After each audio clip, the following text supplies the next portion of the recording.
Hey friends, Chubby Meeple back with another Kickstarter preview for you. This one's a little bit different because the Kickstarter campaign is actually wrapping up here in the next couple of days. So if you're taking a look at this video and what I'm about to show you looks interesting, you want to jump over to the Kickstarter page right away and get in on this. Today, we're going to take a look at Seasons of Rice from Button Shy Games. We're going to jump to the table. I'll give you a quick overview of how it's played. You'll actually see me play an entire game of it because it plays that quickly. And then I'll jump back here and give you my thoughts on Seasons of Rice.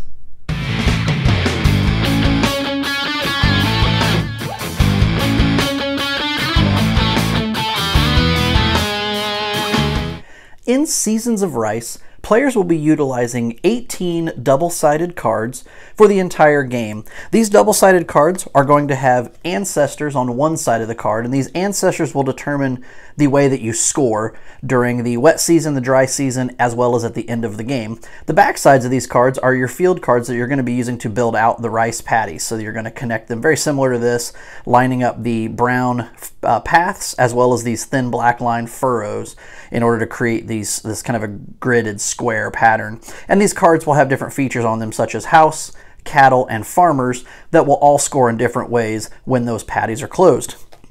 To start the game, you're going to shuffle up the 18 cards. You're going to deal 2 cards to each player, and each player is then going to select the ancestor that they will play as. So this will determine their end game scoring. So if I choose to do this ancestor, at the end of the game, I'm going to score 3 points for every set of 1 house, 1 farmer, and 1 buffalo that is present anywhere in my landscape, whether they're in an open or closed paddy.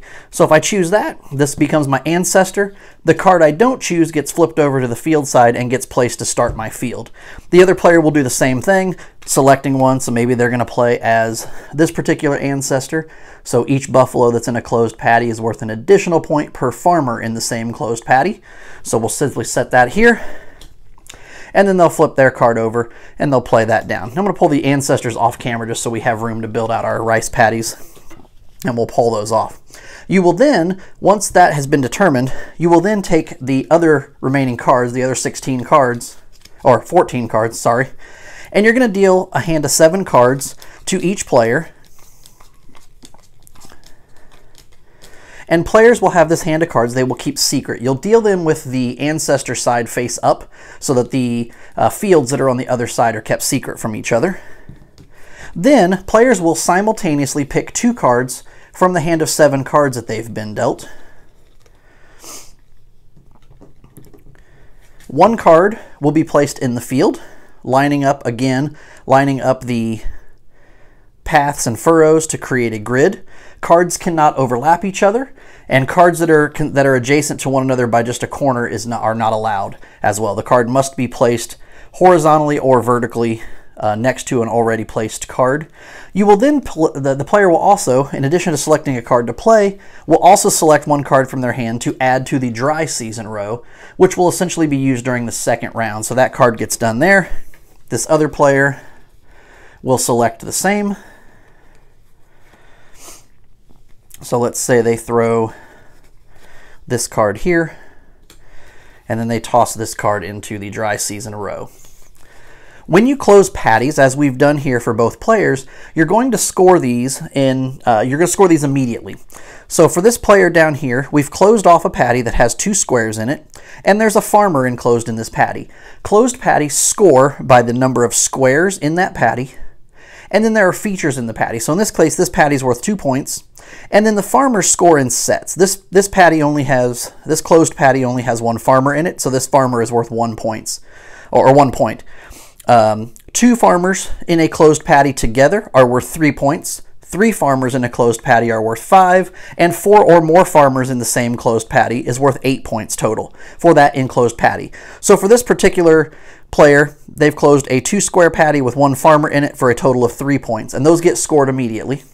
We come up to this player, they've closed a 1 square paddy with 1 farmer in it, so that is 2 points. Once players have selected and played their cards, players will then take their hands and trade hands. And we'll do the same thing, selecting a card to play into their field.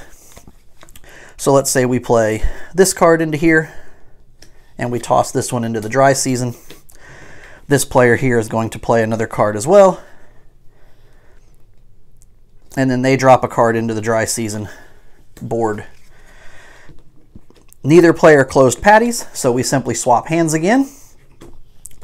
This player is going to choose another card to play. Let's just say we drop this card in. And this looks good up here, so we'll drop that in up here. And then we have to drop a card into the dry season again. This player will place another card in. Let's see if we can't close off that patty. And we can, so we'll explain houses here. And then they're going to drop another card into the dry season row as well. This player has closed off another patty, this time with a house in it. The houses actually extend the number of, they basically increase the size of your patty. So we have 2 squares in this patty plus 1 house, which is going to make it essentially a 3-square patty. And based on that size, a 3-square patty actually scores 4 points. There is a table in the rule book to show how all the scoring works. So this patty has now been scored for 4 points, in addition to the 2 we previously had.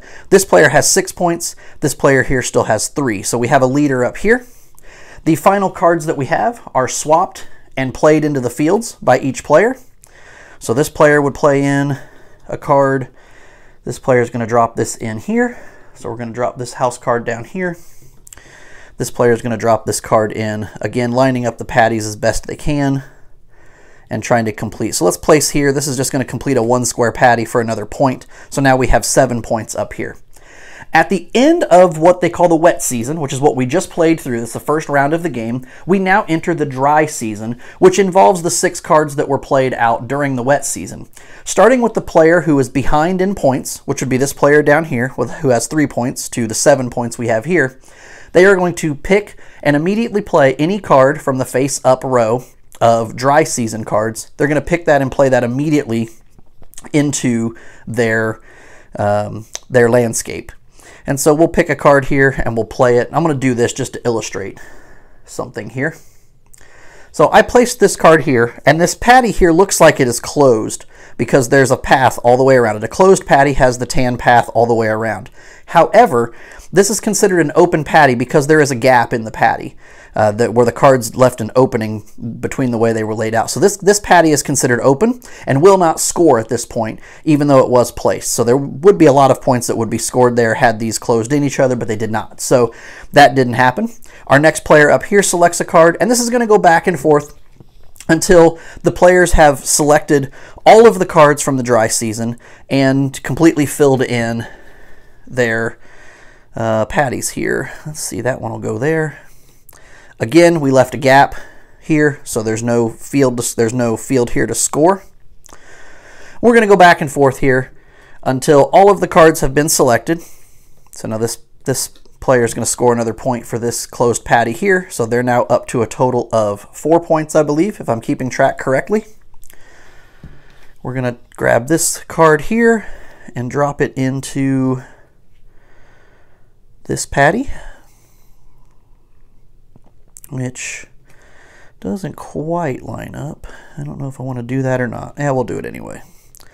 We'll drop that there. Here's a closed patty, and this will show how the buffaloes score. This closed patty has 2 squares in it, so that is 2 points. We then have a farmer in the field for an additional point, and each buffalo inside a closed patty is worth 2 points. So this is a 1, 2, 3, 4, 5 point patty, taking this player up to 12 points. So we're at 12 to 4. This player now gets to place another card and try to close off a patty if they can. Let's go with this one here so that we can at least close off this patty. Even though it's only going to give us 1 more point, we're now at 5 points. And then finally, this player down here will take the extra card. Once the last card is placed, we move into end game scoring. First, each player is going to get 1 point per closed patty that is in their landscape. So our player here has a total of 1, 2, 3, 4 closed landscapes. So they're going to score 4 more points, taking them to a total of 10 points. Our player up here has 1, 2, 3, 4, 5 closed landscapes, so they're now at a total of 17 points. So we're at 17 to 10. Then players will look at buffalo that are stranded in open fields, meaning the patty itself is not closed off. So this buffalo here is not in a closed patty. That's going to be minus 1 point. So this player is back down to 9 points. This player here has 2 buffalo. This one, however, is in a closed patty, so he is fine. However, they're going to lose a point for this buffalo being in an open field because again, or an open patty, because again, there is a gap here. So this patty is not completely closed off, this L-shaped one here. So they are going to lose a point for that, dropping them to 16 points. So we're at 16 to 9. The last bit of scoring happens if you have an ancestor that has this icon. This is end of game scoring. So this particular player down here is going to score 3 points for every set of 1 house, 1 farmer, and 1 buffalo that is present in their landscape. They have 3 houses, looks like 6 farmers, and a single buffalo. So they have 1 set here that's going to give them an additional 3 points. They have a total of 12 points. The other player does not have in-game scoring. They instead have an ongoing scoring that happens, so they basically get an additional point per farmer in the same closed patty. Each buffalo is worth a point. So this buffalo is actually worth an extra point for them because there's a farmer in that patty. So they're actually going to get 1 more point than what they had before, but they're still at 17 points here to 12 points here. This player up here is our winner. And that is how you play Seasons of Rice. So that is Seasons of Rice from Button Shy Games, and like I said, it's on Kickstarter now. It's going to be wrapping up here in the next couple of days, so if you like what you saw in the preview and in the walkthrough, I wouldn't even take time to listen to my thoughts. Jump over to the Kickstarter page, check it out, get your backing in now so that you don't miss out. They'll likely have some late pledges, some pre-orders that you can do through their website. But let's get to my thoughts on the game. 18 cards, Button Shy Games, very famous for doing the 18 card games. All of their games come in the little wallets, these little wallets here that are really small. This is obviously just a prototype wallet with their Button Shy logo on it. The final product will have the Seasons of Rice emblem and all of that on there, and we'll give you the information there, rule books, and there'll be some small expansions that are included with the Kickstarter as well. As with all the Button Shy games, I am simply amazed over and over again with how much these designers are able to do with 18 cards. These games are generally done as part of the Gen Can't. There's a big Gen Can't print and play promotion that happens. Button Shy sponsors a lot of these every year, and the winner generally gets turned into a game. Seasons of Rice was, I believe, one of those games that actually won the competition. If not, it was an honorable mention that got printed. But this game is fantastic. I mean, you've got 18 different ancestor cards with all the different fields on the back. So there's 18 different ways that you're going to score. That ups the replayability like crazy. The artwork, it's super simple. It's these little fields with houses and buffalo and farmers on it. There's not a lot of art in the game, but the art that is there is very clear. It's easy to read. The graphic design is very easy to read. Even on the scoring has these little icons on it as well, and the scoring is super easy to read. I can look at that and know that I'm going to score 3 points for every 3 fields that are of even size that are closed, and I have that information right there. You know, this one here says I score 4 points if I've got more farmers than my opponent. So there's all these different ways of scoring that are focused on buffalo, focused on farmers, focused on closed rise patties. And it's going to switch up the strategy and the way you play this game every single time it hits your table. The best part of this, as you just saw in the video, we played an entire game in that video, and it was roughly 10 minutes, maybe a little bit less. And that was with me two-handing and playing, you know, back and forth, whereas in the actual game, you're going to be playing simultaneously. So it's even going to go a little bit faster than what you saw in the video. I would highly recommend Seasons of Rice. I love the artwork. I love the design. It's very well thought out, very fun to play, very thinky, even though it's only 18 cards. Button Shy has nailed the market on all of these small, easy to travel with games. I can take this game, I can throw it in my pocket, and I can play it at a restaurant, at a bar, at a game night with friends. And again, it's a little quick 10-minute game, and you can move on to something heavier, you know, something that's going to take a little longer, maybe be a little thinkier. But you'll be surprised how thinky this little 18-card game is. And that's Buttons of Rice from Button Shy Games on Kickstarter now. Jump over there now, get your backing in when you've got a couple of days there to do so. And until next time, keep gaming, friends.